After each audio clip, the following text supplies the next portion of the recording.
Hello दोस्तों, मैं अरमान आप सभी की इस नए वीडियो में स्वागत करता हूं। आज की इस नए वीडियो के अंतर्गत क्लास 6 ज्योग्राफी विषय का 5वां अध्याय पृथ्वी के प्रमुख परिमंडल के एनसीईआरटी प्लस में एससीईआरटी के कंबाइंड नोट्स को देखेंगे, जो बीपीएससी टीचर इसके अलावा संघ लोक सेवा आयोग के लिए काफ़ी ज़्यादा इंपॉर्टेंट होगा। जैसे कि आपको पता है कि मैंने पिछले वीडियो में आपको पेज नंबर 1 से लेकर पेज नंबर 4 तक पेन डाउन कराने का प्रयास किया था। मुझे आशा है कि आप सभी जो है ज़रूर इसे पेन डाउन कर लिए होंगे। आज हम लोग पेज नंबर 5 से हम लोग देखने का प्रयास करेंगे। जो हमारा पहला टॉपिक रहेगा इसमें जल संधि और स्थल संधि। तो जल संधि क्या होता है और स्थल संधि क्या होता है, इसको जरूर आप लोग पेन डाउन कीजिएगा।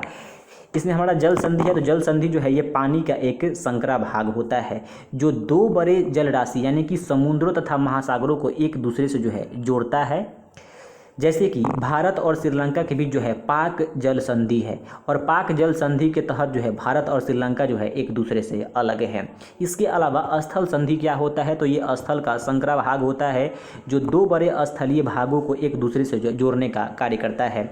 जैसे उत्तरी अमेरिका तथा दक्षिणी अमेरिका के बीच जो है पनामा जो है स्थल संधि है। काफ़ी ज़्यादा इम्पोर्टेंट है कि उत्तरी अमेरिका और दक्षिणी अमेरिका जो है किस संधि के तहत जो है जुड़ा हुआ है या किस संधि के तहत जो है अलग है।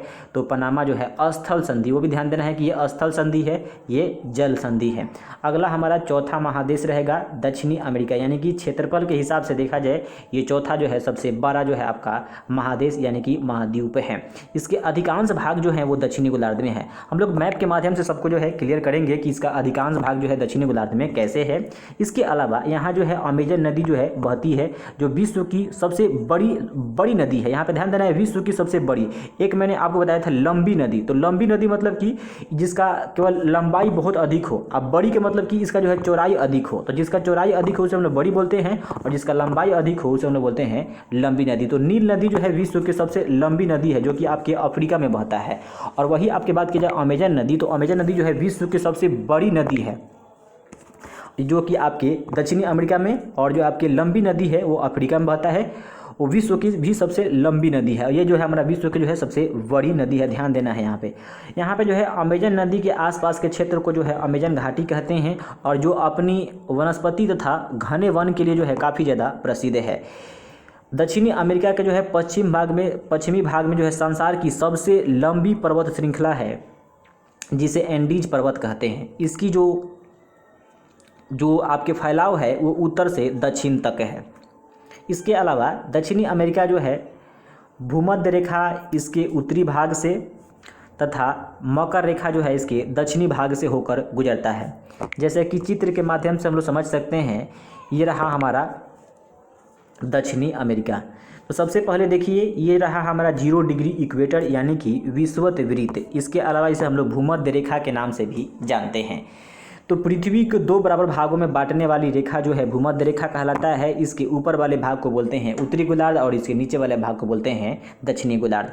तो जो हमारा दक्षिणी अमेरिका है, ये दक्षिणी गोलार्ध है इसमें जो है इसका अधिकांश भाग है। इसके अलावा मैंने आपको बताया है कि दक्षिणी अमेरिका में जो है विश्व की सबसे बड़ी नदी यानी कि अमेजन नदी बहती है, और इसके पश्चिमी तट पर जो है विश्व का सबसे बड़ा जो है पर्वत श्रृंखला है जिसे एंडीज पर्वत कहते हैं। इसके अलावा जो है जो आपके विषुवत रेखा यानी कि भूमध्य रेखा है इसके उत्तरी भाग से, और जो आपके मकर रेखा है इसके दक्षिणी भाग से होकर जो है गुजरता है।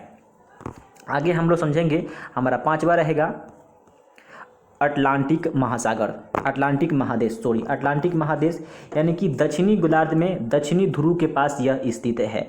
वर्ष भर सफ़ेद मोटी बर्फ से यह ढका रहता है, इसलिए इसे सफ़ेद महादेश के नाम से भी जानते हैं। यहाँ पे अस्थायी मानव निवास नहीं कर सकते, यानी कि यहाँ पे कोई अस्थायी मानव नहीं है। इसके अलावा यहाँ पे जो देखा जाए तो कई देशों के शोध केंद्र हैं। जैसे कि भारत के लिए देखा जाए तो काफ़ी ज़्यादा इम्पोर्टेंट है। यहाँ पे मैत्री हो गया, दक्षिण गंगोत्री हो गया और भारती हो गया, 3 जो है यहाँ के आपके शोध केंद्र लगाए हैं भारत देश के लिए। आगे हमारा 6ठा रहेगा यूरोप। तो क्षेत्रफल की दृष्टि से देखा जाए तो 6ठा सबसे बड़ा महादेश हमारा यही है, यूरोप। या एशिया के पश्चिम में स्थित है। चित्र के माध्यम से हम लोग समझेंगे कि एशिया के जो है ये पश्चिम में स्थित है। यह आर्कटिक वृत्त इससे होकर जो है जाता है, आर्कटिक वृत्त जो है इससे होकर जाता है। इसके अलावा यह भूमध्य सागर तथा आर्कटिक महासागर के मध्य में स्थित है। तो चित्र के माध्यम से हम लोग समझ सकते हैं कि जो हमारा यूरोप है, ये रहा आपके आर्कटिक महासागर, ये रहा आपके भूमध्य सागर। तो इसके बीच में कौन है? हमारा यूरोप है। ठीक, आगे हम बढ़ते हैं। आगे हमारा इसी में है, ये तीन तरफ जो है जल से घिरा हुआ है। जो हमारा यूरोप महादेश है ये तीन तरफ जल से घिरा हुआ है। यूराल पर्वत जो है इसके पूरब में स्थित है, जो आपके एशिया और जो है यूरोप को अलग करता है। छोटा होने के बावजूद जो है ये अत्यंत विकसित है, और इतना ज़्यादा विकसित हुआ है, लगभग आपके देखा जाए तो 2 या 3 शताब्दियों में जो है ये पूरे विश्व को प्रभावित किया। जो आपके इस देश देखते हैं, जो ब्रिटेन हो गया, स्पेन हो गया, आपका इंग्लैंड हो गया, ब्रिटेन हो गया, जर्मनी हो गया, ऑस्ट्रेलिया हो गया, ये सभी के सभी जो है यूरोप के ही देश हैं, और ये जो है पूरे विश्व को जो है प्रभावित किया। जैसे कि हम लोग देखते हैं प्रथम विश्व युद्ध, द्वितीय विश्व युद्ध जो है, तो यूरोप महादेश का जो है इसमें काफ़ी ज़्यादा योगदान रहा आपके युद्ध कराने में। इसके अलावा हमारा जो अमेरिका हेले है, और देखते हैं इधर इस पर जो है 2 महाद्वीपों का देश है, जिसे हम लोग रूस कहते हैं। तो रूस को जो है 2 महाद्वीपों का देश कहते हैं, रूस को ही जो है 2 महाद्वीपों का देश कहते हैं। कारण क्या है? इसके कुछ भाग जो है आपके यूरोप में हैं और कुछ भाग जो है आपके एशिया में हैं। ऑस्ट्रेलिया यह जो है विश्व का सबसे छोटा जो है महाद्वीप है। पूरी तरह से ये दक्षिणी गोलार्ध में स्थित है। चारों तरफ महासागरों से तथा समुद्रों से घिरा हुआ है, इसलिए इसे द्वीपीय महादेश के नाम से जानते हैं। कारण क्या है? क्योंकि ये चारों ओर जो है महासागरों से घिरा हुआ है। इसे कंगारुओं का देश कहते हैं। यहाँ पे जो है कंगारू जो है बहुत मिलते हैं या बहुत पाए जाते हैं, इसलिए इसे कंगारुओं का देश कहते हैं। यहाँ के क्रिकेट खिलाड़ियों को कंगारू कहा जाता है। ऑस्ट्रेलिया जो है, ऑस्ट्रेलिया से मकर रेखा जो है इसके मध्य से होकर गुजरता है। यहाँ की नदियाँ को देखें, जो प्रमुख नदियाँ है वो मरे है, इसके अलावा डार्लिंग यहाँ की प्रमुख नदियाँ हैं। इसके पूर्व में जो है आपके ग्रेट डिवाइडिंग रेंज पर्वतमाला है, और इसके उत्तर पूर्व में जो है विश्व की सबसे बड़ी प्रवाल भित्ति है। जो सबसे बड़ी प्रवाल भित्ति है वो आपके ऑस्ट्रेलिया में है। इसके अलावा यहाँ पे ग्रेट बैरियर रीफ भी यहीं पे है। आगे हमारा है अगला टॉपिक द्वीप क्या होता है? तो ये छोटा भूखंड है जो महाद्वीपों के अतिरिक्त जो है अत्यंत जो है छोटा होते हैं। यहाँ पे गलती से द्वीप लिखा गया है, अत्यंत छोटे होते हैं। जैसे कि श्रीलंका हो गया, आपके लक्षद्वीप हो गए, जापान हो गया, ये सभी के सभी द्वीप हैं। स्थल मंडल यानी कि हाइड्रोस्फीयर। पृथ्वी पर देखें तो जो जलीय भाग है पृथ्वी पर जो है 71% है, और स्थलीय भाग जो है आपके 29% है। जलमंडल के परिभाषा क्या है? तो जल के सभी रूप यानी कि महासागर, नदियाँ, झीलें, हिम नदियाँ, भूमिगत जल, वायुमंडल के जलवाष्प के सम्मिलित रूप को जलमंडल कहा जाता है। पृथ्वी पर 97.5% जो है जल महासागर में है, जो कि लवणीय है यानी कि खारा जल है, और 2.5% जल जो है आपके अलवणीय जल है। इसमें हमारा महासागर के बारे में कुछ दिया गया है। महासागर से संबंधित हम लोग एक एक करके जो है उसकी विशेषता को पढ़ेंगे, जितना आपके NCERT के कक्षा 6 में दिया गया है। तो जो हमारा महासागर है ये जलमंडल का मुख्य भाग होता है। आपस में जो है एक दूसरे से जुड़े हुए होते हैं महासागर। महासागरीय जल हमेशा गतिशील रहता है। इसके अलावा तरंगे, ज्वार भाटा तथा महासागरीय धारा यहाँ पे चलती है। महासागरीय जल की 3 मुख्य गतियाँ है, जो आगे चलकर हम 11वीं की कक्षा में जो है पढ़ेंगे कि महासागरीय जल धारा जो है कि जो मुख्य 3 गतियाँ हैं उनको विशेष रूप से कक्षा 11वीं में दिया गया है। यहाँ पे कुल बताया गया है कि महासागरीय जल की मुख्यतः 3 गतियाँ हैं। इसके अलावा बड़े से छोटे आधार पर क्रमशः 5 महासागर हैं। पहला हमारा प्रशांत महासागर, दूसरा अटलांटिक महासागर, हिंद महासागर, आर्कटिक महासागर और दक्षिणी महासागर। यानी कि क्षेत्रफल के अनुसार दिया गया है। ये सब क्षेत्रफल जो है आपके करोड़ में है। जैसे कि सबसे बड़ा हमारा महासागर देखा जाए तो प्रशांत महासागर है, और सबसे छोटा महासागर जो है हमारा दक्षिणी महासागर है। अगला हमारा टॉपिक रहेगा इसमें प्रशांत महासागर। इसके एक एक करके जो विशेषता आपके NCERT में दिया गया है उसको हम लोग पेन डाउन कर लेते हैं। तो प्रशांत महासागर जो है ये विश्व का सबसे बड़ा महासागर है। पृथ्वी के 1/3 पर ये फैला हुआ है। यानी पृथ्वी का मान लीजिए कि क्षेत्रफल जो है हमारा मान लेते हैं कि क्षेत्रफल जो है हमारा 3 है, तो उसके जो है आपके 1/3 भाग पर, क्षेत्रफल जो है पूरे 4 है तो उसके 1/3 भाग पर जो है ये फैला हुआ है। यानी कि 4 भाग हम कर देते हैं तो इसके ये वाला भाग और ये वाला भाग जो है यानी कि 1/3 भाग पर जो है केवल जो है हमारा प्रशांत महासागर ही है। इसका आकार जो है कैसा है? तो वृत्ताकार इसका आकार है। और प्रशांत महासागर में सबसे गहरा जो है भाग आपको देखने को मिलता है, जिसे हम लोग मेरियाना गत कहते हैं। इसकी गहराई जो है आपके 11,022 मीटर है। ये चारों ओर जो है एशिया, ऑस्ट्रेलिया, उत्तरी अमेरिका और दक्षिणी अमेरिका से घिरा हुआ है। अटलांटिक महासागर, अटलांटिक महासागर ये दूसरा सबसे बड़ा महासागर है। ये अंग्रेजी भाषा की एक अक्षर जैसा दिखाई देता है। इसके अलावा पश्चिमी किनारे पर जो है उत्तरी अमेरिका तथा दक्षिणी अमेरिका है और इसके पूर्वी किनारे पर यूरोप तथा आपकी अफ्रीका है। यह व्यापार के अनुसार जो है सबसे ज़्यादा व्यस्त हमारा महासागर है। कारण क्या है कि जो इसका बहुत अधिक जो है दंतुरित होना, यानी कि दंतुरित मतलब कि टेढ़ा मेरा अनियमित संरचना जो है बहुत अधिक इसमें है।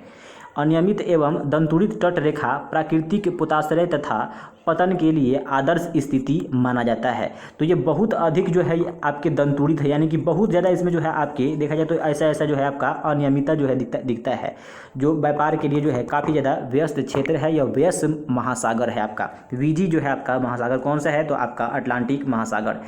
इसके अलावा हिंद महासागर, इसका नाम जो है भारत के नाम पर रखा गया है। इसका नाम जो है भारत के नाम पर रखा गया है हिंद महासागर। इसका आकार जो है आपका त्रिभुजाकार है। इसका आकार जो है आपका त्रिभुजाकार है। उत्तर में जो है आपके एशिया है और पश्चिम में जो है आपके अफ्रीका है और पूर्व में जो है आपका ऑस्ट्रेलिया है। दक्षिणी महासागर देखते हैं तो ये अंटार्कटिका महादेश के चारों ओर जो है स्थित है। अंटार्कटिका महादेश के उत्तर की ओर 60 डिग्री दक्षिणी अक्षांश तक ये फैला हुआ है। आर्कटिक महासागर जो है आपकी उत्तरी ध्रुव वृत्त में स्थित है और प्रशांत महासागर जो है छिछले जल वाले एक संकरे भाग से जुड़ा हुआ है जिसे बेरिंग जल संधि कहते हैं। उत्तरी अमेरिका के उत्तरी तटों यूरेशिया से घिरा हुआ है। जो आपका आर्कटिक महासागर है यह उत्तरी अमेरिका के उत्तरी तटों तथा यूरेशिया से घिरा हुआ है। इसके अलावा हमारा रहेगा इसमें वायुमंडल। वायुमंडल क्या होता है?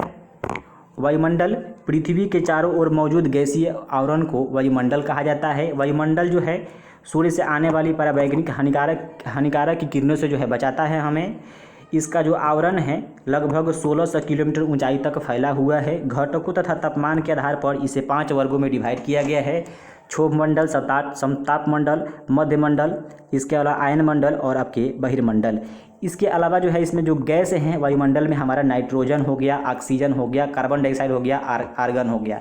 तो जो नाइट्रोजन गैस है वो हमारा 78% है, ऑक्सीजन जो है आपकी 21% है और आपका जो कार्बन डाइऑक्साइड और जो आर्गन है वो मात्र 1% है।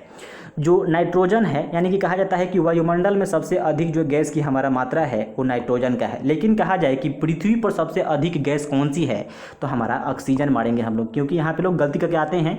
पृथ्वी पूछेगा तो ऑक्सीजन, वायुमंडल में पूछेगा तो नाइट्रोजन। यहाँ की जो प्रतिशत मात्रा जो है आपका 78 है और ऑक्सीजन का जो है आपकी 31% है। देखा जाए तो नाइट्रोजन जो है प्राणियों की वृद्धि के लिए आवश्यक है और ऑक्सीजन को हम लोग प्राण वायु के नाम से जानते हैं, जो सांस लेने में हमें सहायता प्रदान करता है। इसके अलावा कार्बन डाइऑक्साइड, पृथ्वी की छोड़ी हुई ऊष्मा जो है अवशोषण करना इस कार्बन डाइऑक्साइड का काम है, जिससे पृथ्वी क्या होता है, गर्म रहता है। इसके अलावा पौधे की वृद्धि के लिए यह आवश्यक है हमारा कार्बन डाइऑक्साइड। अब बात कर लेते हैं कि वायुमंडल का घनत्व। वायुमंडल का घनत्व जो है समुद्र तल पर जो है सबसे अधिक होता है। जो वायुमंडल का घनत्व होता है समुद्र तल पर अधिक होता है, लेकिन धरातल से ऊंचाई पर जाने पर जो है ये कम हो जाता है। इसके अलावा धरातल से हम लोग ऊंचाई को जाते हैं तो तापमान भी कम हो जाता है। तापमान कम होने से क्या होता है कि जो पर्वत के शिखर होते हैं, पर्वत के शिखर पर जो हमेशा जो है बर्फ़ जमा रहता है, आप लोग देखे भी होंगे। और जैसे जैसे हम ऊंचाई पर जाते हैं हवा में हमारा दबाव भी कम आता है। जब हवा में जो है दाब कम होगा तो पर्वतरोही जो है अपने साथ जो है देखे होंगे कि गैस ऑक्सीजन के जो है गैस सिलेंडर होते हैं अपने पीठ पर लेकर जाते हैं, ताकि उन्हें पर्वत पर चढ़ने में जो है परेशानी ना हो, अन्यथा जो है उसका नस फट सकता है। इसके अलावा वायुमंडल पृथ्वी पर जो है दबाव डालती है और कहीं इसका दबाव जो है अधिक होता है तो कहीं इसका दबाव कम होता है। इसके अलावा वायु हमेशा जो है उच्च दाब से जो है निम्न दाब की ओर जो है बहती है। वायु हमेशा उच्च दाब से निम्न दाब की ओर बहती है। काफ़ी ज़्यादा ये इंपॉर्टेंट पॉइंट है। गतिशील वायु को हम लोग पवन के नाम से जानते हैं। गतिशील वायु को जो है पवन के नाम से जाना जाता है। इसमें हमारा लास्ट टॉपिक है जीवमंडल। जीवमंडल क्या होता है, जिसे हम लोग बायोस्फीयर के नाम से जानते हैं, यानी कि स्थल मंडल और जल मंडल और वायुमंडल के सम्मिलित रूप को जीवमंडल कहा जाता है। कहा जाता है कि जीवमंडल में जो है जीव पनपता है, यानी कि स्थल, जल और वायु के बीच एक जो है सीमित भाग है। ये ऐसा इसमें शब्द का उपयोग किया गया है आपके एनसीईआरटी में कि स्थल, जल और वायु के बीच का यह एक सीमित भाग है। और इसका परिभाषा हो जाएगा कि स्थल मंडल, जल मंडल और वायुमंडल के सम्मिलित रूप को जीवमंडल कहते हैं।